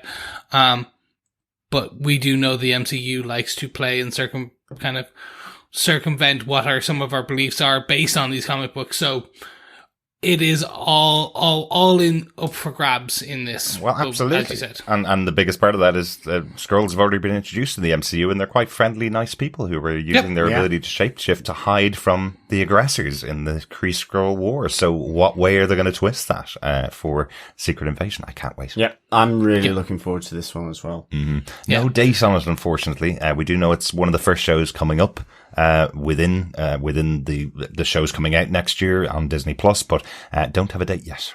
No, but we do have a date for the next MCU film, which will be May 5th. May the 5th be with you in Guardians of the Galaxy Volume 3. Yeah, I'm looking forward to this. I've loved Guardians of the Galaxy Volume 1 and Volume 2. I really want this to land. And I'm confident it will. We've got Swalgroot in there from the holiday special. Yes, we do. There is seemingly a pal of Rocket Raccoon in the form of an otter. So looking forward to that one as well. The trailer's very high evolutionary. Yeah. Yeah, the trailers does show the origin of Rocket Raccoon, something that's been teased since Guardians of the Galaxy Volume 1. Because he doesn't like to be called a rocket. We know he's been experimented on and turned into who he is, but we will see that. And I expect that storyline's probably going to draw a few tears, like the Yondu storyline did in Volume 2. From the holiday special as well, you've got the brother-sister element here for Peter Quill and Mantis. Yeah. And we do see old Gamora in the trailer. We do. Well. Yeah, we do. And we also know this is the final version of the Guardians of the Galaxy from James Gunn. So this is his last project for Marvel. He's moving on to his role in DC. This is the last one of these versions of Guardians of the Galaxy, Peter Quill and his team, I suppose. We do know from the trailer that we will see Sylvester Stallone back, who played one of the original Guardians of the Galaxy that we saw in Guardians Volume 2. Miley Cyrus also confirmed to return as the voice of another member of the Guardians, which is one that I didn't even know had happened before. So that's really interesting. But yeah, lots of Adam Warlock on this one. teased in Volume 2 is appearing. So definitely something because especially because he had the Soul Gem for years, part of the Infinity Stones. Not going to have it in this one, so we'll see how that all turns out. Played by the excellent Will Poulter. I can't wait to see what he does in the role. Will Poulter, much more known for his comedic chops in some great movies, all the way back to his first appearance in Son of Rambo, which was fantastic. And he's always been great to watch, so I'm really interested to see how he fits into this, the Guardians of the Galaxy. Again, more comedic movies generally, but they always have a heart to them. Something that James Gunn does quite well. And he got the Marvel Labs. This is just he did. They went and did it again. Yeah. Like they took a comedic actor and made him schwung. Yeah, and he didn't just go for a bronzing; he went for a golding. He did. He went from Son of Rambo to effectively meeting Rambo and being Rambo. I guess. Speaking of the continued fun and games that are the Marvel Universe, we are getting slightly left of field into perhaps one of the best Spider-Man films of all time. The sequel to one of the best Spider-Man films. We are getting, in June, or June 2nd, I should say, Spider-Man Across the Spideyverse Part 1. Oh my god, gents. The trailer recently launched, kicks off with this soulful, beautiful conversation with Miles and his mother. Yeah. And straight away my heart just fluttered. Yeah. I'm like, this is going to be, I'm going to get multiple Spider-Man. When this comes out on like Blu-ray and kind of streaming, I know I'm going to sit there pausing every scene going, oh, that's that Spider-Man. Oh, that's Fat Spider-Man from Earth X. Oh, that's Ex-Bagman Spider-Man. There's going to be hundreds of them, and I'm going to enjoy going through each and every single one of them. But more importantly, this is going to be, we get Miguel O'Hara as Spider-Man 2099, who was teased at the end credits of the first Spider-Man Into the Spider-Verse. We get, again, Spider-Gwen, Miles Morales, Peter B. Parker. All of them are coming back. We also get Spider-Woman is coming in, and a number of other kind of fun ones like Spider-Punk and things like that. So it's going to be one where I think a lot of people are going to go in with some expectations that I think they will be lived up to, but we'll have to wait and see. But it is definitely a big one on my radar. I think it's definitely that there will be an expectation here, because I mean, I think for the first movie, like, I loved it, absolutely loved it. I think I said something crazy like it's probably the best Spider-Man movie I've ever seen. So it's certainly one of the best animated movies I've ever seen. Definitely. And certainly that. And so really want to see this. Can't wait for it to come out. And I hope it's in the same form, to be honest. Yeah, absolutely. And it already looks stunning in some of the scenes that we've seen in the trailer. And I know they're holding a lot back. If it has the same kind of heart and the same kind of animation style as the first one, you know, they're starting from a high platform right there. So I'm really looking forward to it. Another one I'm really looking forward to is our final meeting of the Marvels. This originally started as Captain Marvel 2, the sequel to the 90s set Captain Marvel movie, which just finished off that phase after Infinity War and Endgame. So we got to learn who Captain Marvel was, but has now morphed into something that probably is even more interesting to me. I love this idea of having Captain Marvel, who we've met before in movies. We now have Miss Marvel, who we've met as Kamala Khan from the TV show, and we're also getting Monica Rambeau, who we met as Spectrum in WandaVision a year before, and all three of these characters are meeting up in The Marvels, coming out in July 28th. I'm really intrigued by this. You know, we saw a little flash of it at the end of Miss Marvel, where we saw Kamala trading places with Carol Danvers. And apparently there's another trade with Monica Rambeau, and that's how they all get involved. All three of them have traded places with each other. So they're all in different situations. So I'm intrigued to see how that works. One thing I'd love to see would be Carol Danvers interacting with Kamala Khan's family just for 10 seconds at the opening of that movie, just to incorporate that family, a wonderful family, into the Marvels movie. But I'm really excited about this one. Absolutely. No expectation. Like, I loved the first movie. I've loved Miss Marvel. So, but I'm not, I just don't know what's going to happen, and that is exciting. Yeah, we were due the first trailer around February, based on kind of usual timelines. So I think it's going to be an interesting. I'm with you guys. I have no expectations because I don't even know who the rumored villain is, what the rumored plotline is. Yeah, I have some expectations for each of the other films because I've kind of been following, but for the Marvels, it's been kind of quiet on the Western Front. Well, absolutely. So it's going to be interesting. Yeah, Marvel are tending to attach their trailers to the previous movie effectively. So we are getting Quantumania in February, which is where that rumor came from, I guess. So I presume we'll see our preview around that time. But exciting to see those characters, particularly returning to the MCU.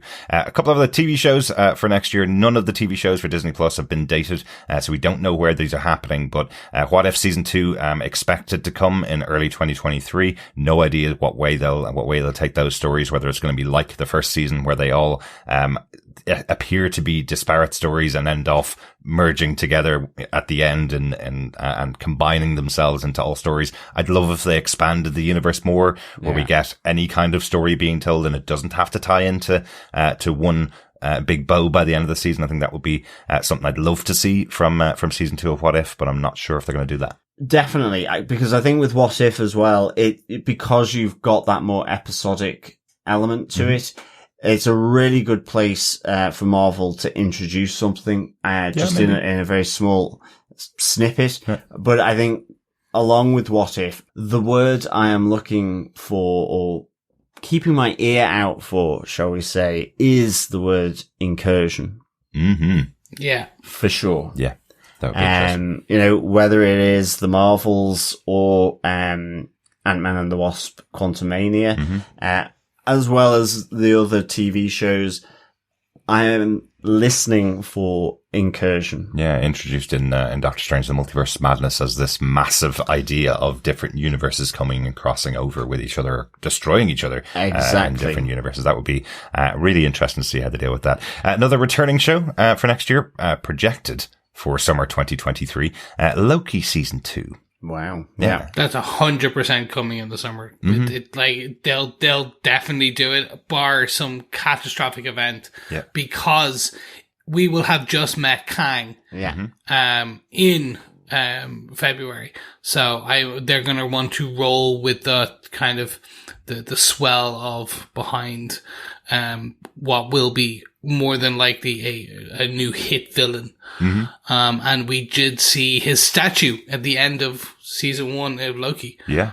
And we did get a quick taste of, in terms of, the trailer, kind of some scenes in just a recent release 2023 look ahead on Disney Plus.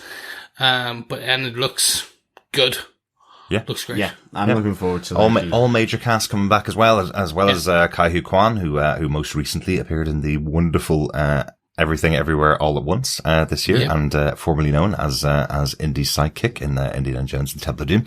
So great to see him back and great to see him getting a role in the MCU as well. So, excited to see, what's coming up, in Loki season 2 as well. Ironheart, following on from, the introduction of Ironheart in Wakanda Forever, we're expecting to see that as well towards the end of next year. You know, the launch of the character being towards the end of 2022 makes sense to have the character coming up at the end of 2023 in her own show. That's going to be quite interesting. I know, Chris, you had a theory about a character from Miss Marvel possibly jumping over into Ironheart. Yes, we did see Bruno go off to the same college. He went to MIT. So I'm expecting potentially there's going to be some crossover. Interestingly enough, this is a bit of a weird one where we're going to see the Hood, who was in the comic books a mystical, kind of magic based villain. He is confirmed as one of the main villains for this show. And so it's going to be interesting to see how magic and technology go off against each other, whether they continue the kind of magic piece of the Hood, but it would be definitely interesting. This is one I'm curious. I want to see more about. I liked her character to a degree within the Black Panther Wakanda Forever. But there's so much other heavy lifting to do in that movie. I think it was a good introduction to the character. Some great moments where you got a feel of who the character is, but that's all they were going to accomplish in that movie. I think that is all it was, and so I'm intrigued for the character. I think the thing that's gripping me here is the Hood. I think he's a really underutilized character in the comics, and that's why, for anyone who is interested in it, the Brian K. Vaughan 6-issue comic run of the Hood is very excellent. Good. It's very good. He was also involved in Dark Reign as well, so I'm really intrigued for the Hood, for sure. But looking forward to getting a little more focus on Riri Williams in her own series. Yeah, that'd be really good fun. But you mentioned the mix there of magic and tech. Another magic show coming back, and another follow-up to a previous series that we saw from out of the spotlight of WandaVision. We are getting Agatha Covenant of Chaos. Now, this one's a little bit more, it's somewhere out there in the future. The name of the show's changed at least once, since it was originally announced. But this is possibly winter 2023, possibly into 2024. So, but I am really intrigued to see Agatha Harkness back on screen.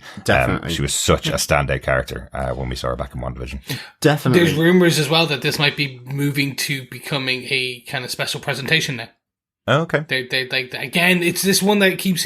This is one I'm really interested in because it's changed at least twice, as you mentioned, and now the latest rumor is that it is being shifted to becoming a special presentation over at 90 minutes. Yeah, that'd and be a little interestingly, disappointing though. Catherine Hahn was such a great actor in WandaVision, and I feel like she's an actress that needs a vehicle, and I'd love that vehicle to be Agatha Harkness. Yeah, and also with the current release of the game Midnight Suns as well, which has got Agatha in it. All over it. She's everywhere. Well, she is literally all over it. In her ghost form. Yeah. Oh no, more spoilers. So, sorry, fellow defenders. But also just that element of it, because there is the Wanda connection in that, and with the current title at least having chaos in it and the chaos magic that the Scarlet Witch uses. So who knows? Maybe they're starting to connect up their games as well. Yeah. Yes. Yeah, possibly. Speaking of kind of wrapping up, I should say, our kind of Marvel kind of list for what we kind of know. We do know that, or the rumor is that Marvel's Echo, starring Aluka Cox and Vincent D'Onofrio, which we did see in Hawkeye last year, is due out towards the end of 2023. That may shift depending on a few things. Yeah, that was originally planned for April of next year. That was originally planned as one of the earliest shows coming out because it was coming off the back of Hawkeye, but yeah, now pushed out towards the end of 2023.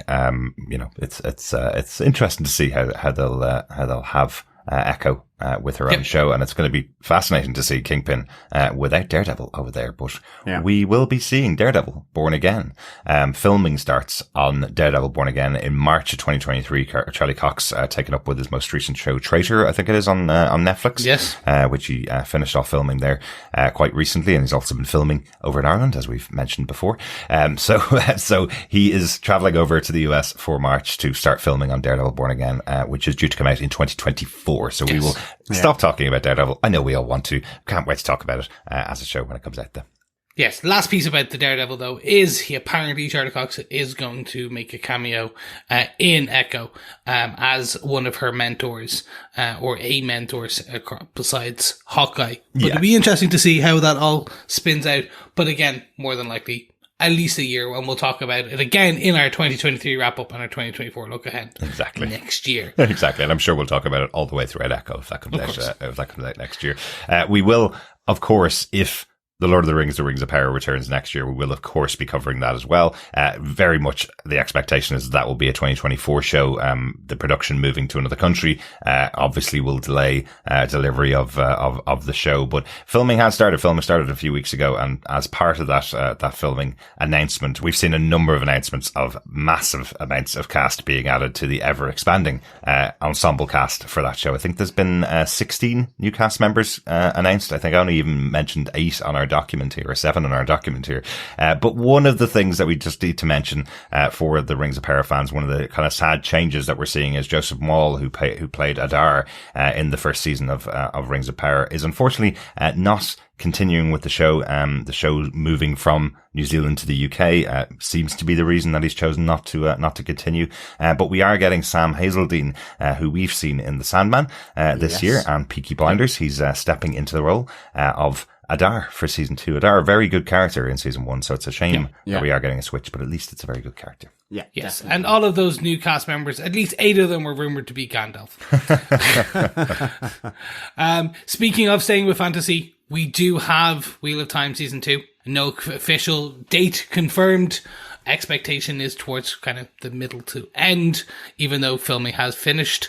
And hopefully we will get a trailer in the next couple of months, at least in the first 2 months of the year. I've heard much earlier than you've heard, Chris. I've heard heard the early part of this year of 2023 that we're going to be getting the release of the start of Wheel of Time. Oh, that's going to be good. And this is a mix of books 2 and 3. Yes. Yeah. And apparently also sets up the season 3, which as of I believe it was Jordan Con, which last year, which is a Wheel of Time kind of fan convention. It has been alluded to by showrunner Rafe Judkins that their season 3 has already been greenlit and that they're kind of already well into pre-production. One thing I will note, Rafe Judkins has taken on co-showrunner work with the writers of the original Iron Man for God of War, another PlayStation video game franchise. going to Amazon, and that is God of War. I don't even get into it. It's huge, but think Norse mythology, but amazing video games. Two of them just finished up with God of War Ragnarok on PlayStation 4 and 5. But he is taking up co-show running, but he said he will stay on for show running of Wheel of Time season 3. Absolutely. Lots of people do multiple shows, so I'm sure he's able to do that. But excited to travel back to the world and Wheel of Time as well. Witcher season 3, the final season starring Henry Cavill, is also rumored to be coming out towards the end of 2023 as well. So we expect we'll be back at the continent for that. Yes, and much like Doctor Who, we will get a regeneration. Apparently, He will explode into light, and a new Witcher will be born in Geralt's place. Yes, interesting. It turns out that the Witcher is actually a Doctor Lord. Who doctor. You never know. Crazier things have happened at sea. Huh? Liam Hemsworth, is that right? It is. Yes, Liam Hemsworth. I was trying to remember. I know there's about 5 Hemsworths, and I was trying to remember it. All of them are jacked as well. And there you go. So it's just you throw a stone, you're going to hit a jacked Hemsworth, and he will make it a sufficient Witcher. Absolutely. We've already mentioned earlier on the 4th and final season of Umbrella Academy possibly coming back next year, but the filming only starts in February of 2023. So likely that we won't see the final season of Umbrella Academy until 2024.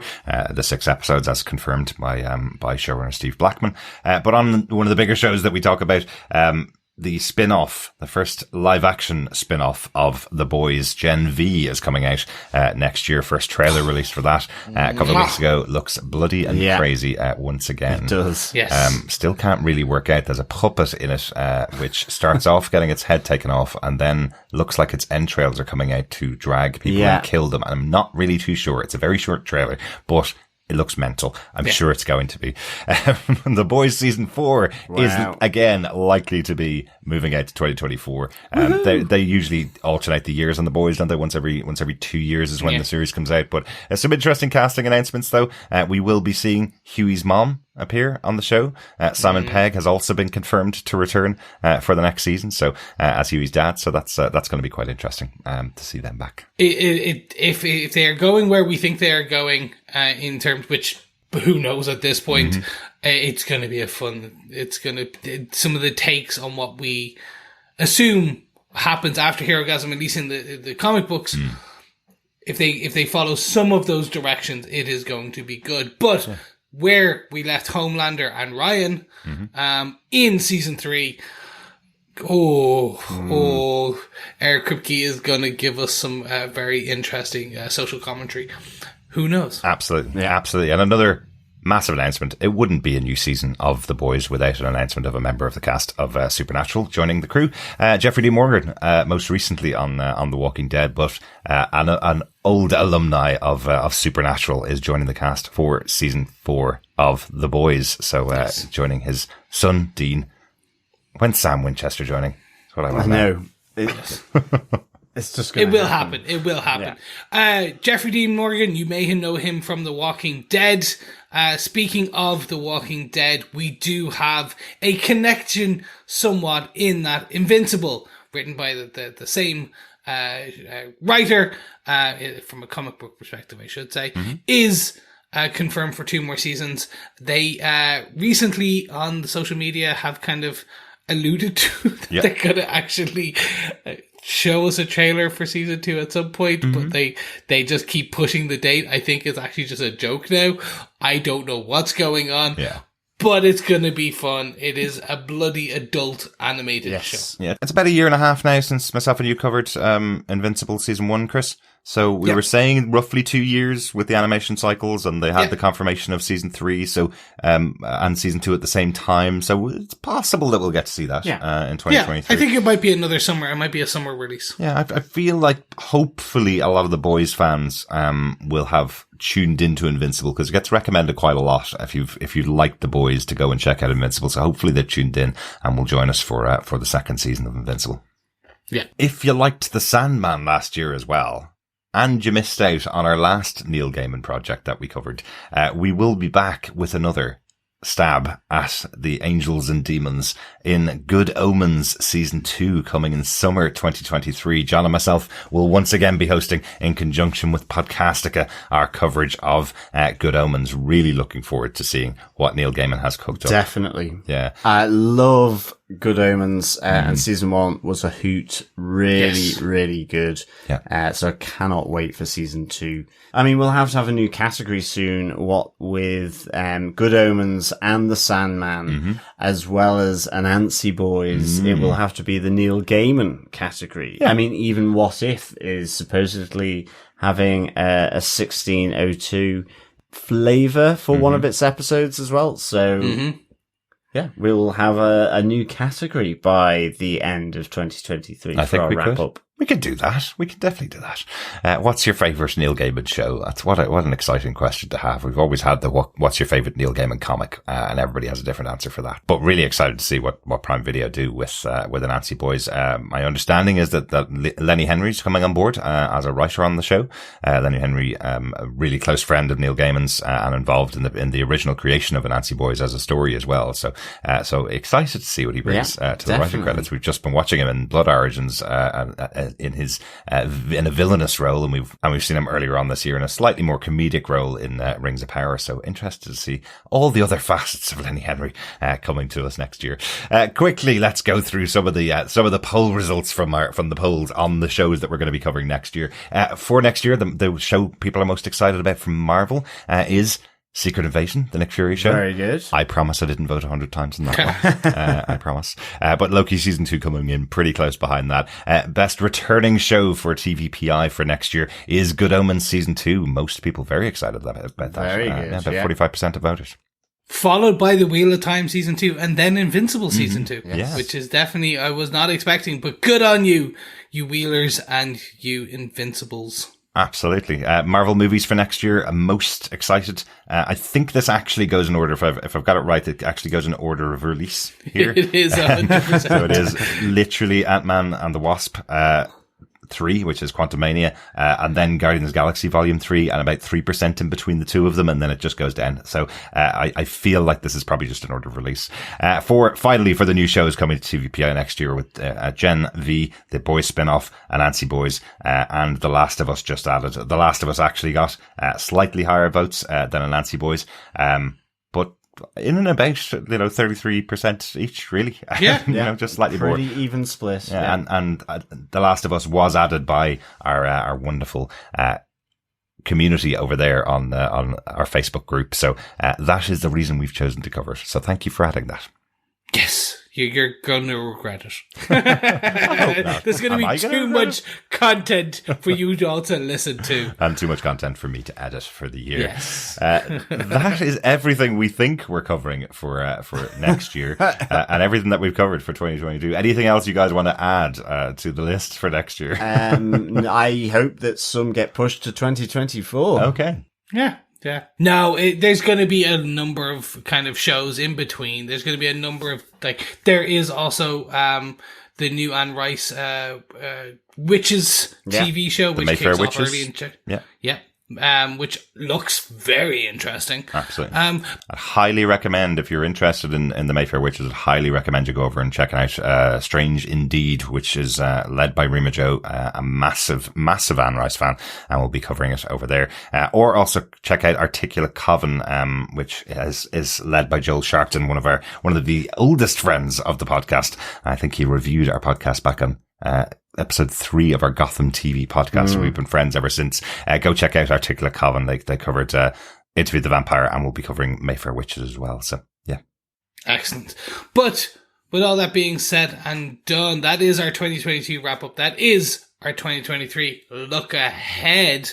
We have to do one more thing before we get into are saying goodbyes. That is to thank our awesome Patreons. Because you know what? We wouldn't be here without you guys, because you keep our servers on, our lights going, and you keep the hamster fed that keeps the energy going into our podcast mics. First up, we want to thank Fjord, Rupa Nalam, Cosmological, Patty VCK, Salim Kisler, Maria G, Robert W, Mike Kegler, Andrew Davis, and Roberta R. Absolutely. We also want to thank Matthew Murdoch, Jamie Lawton, Jeff McMurray, Lawrence Kosser, Anthony Osler, Alex Baelish, Johnny Million, Victor Von Doom, Soccer Files Canada, and Heather Wallace. Yes, absolutely. And we would also like to thank P. Locklear, Sky Rocker, Donald Dennis, Marianne Morris, James Araya Uren, Angie Arhus, Lisa Sweat, Franco Montevago, Jenny V, and Jessica Bartrez. Yes, and last but not least, Robert, Steve Brown, Into the Night, the Moon Knight Podcast, Oren Dix, John, Stuart Campbell, Ken Hugh, and Claire Payne. Thank you so much to everyone who is on our Patreon. It means so much to us. But also thank you to everyone who has also kind of contributed over on buymeacoffee.com. We appreciate every little cent and dollar. But also understand that all of you who have reviewed, those of you who have shared the podcast, because sharing the podcast is what, gentlemen?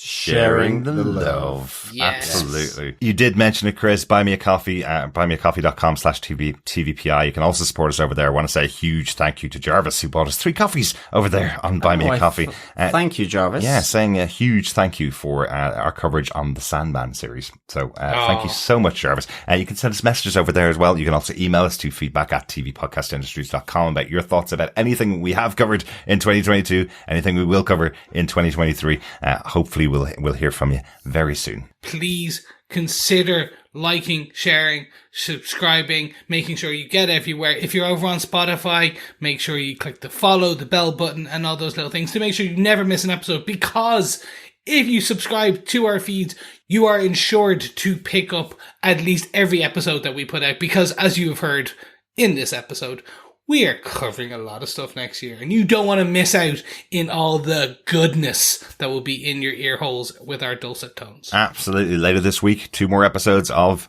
The Witcher Blood Origin coming out, episode 3 and episode 4. And beginning 2023, as we mentioned, Star Wars The Bad Batch season 2 from January 4th. And as you can tell, loads and loads more. Thank you so much for joining us this year. Hopefully you'll stay subscribed to the podcast for next year as well. Bye. Happy New Year, fellow everybodies. Absolutely. Happy New Year. And remember, keep watching and keep listening into 2023. Bye. Bye.